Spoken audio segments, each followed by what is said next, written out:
پیارے بچوں، کنڈرگارٹن کی ویڈیو لیکچرز میں خوش آمدید۔ آئیے مل کر سیکھیں اور مزے کی ویڈیوز سے علمی سفر شروع کریں۔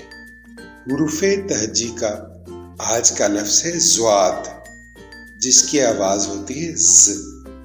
اس کی تصویر دیکھتے ہیں اور کہانی سنتے ہیں۔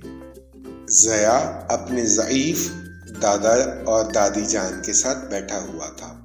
وہ زیغم کا انتظار کر رہے تھے۔ زیغم ہاتھ دھونے میں مصروف تھا۔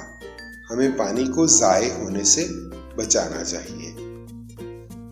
ضعیف، ضعیفہ، ضیافت، ضیاء، ضرب، ضائع۔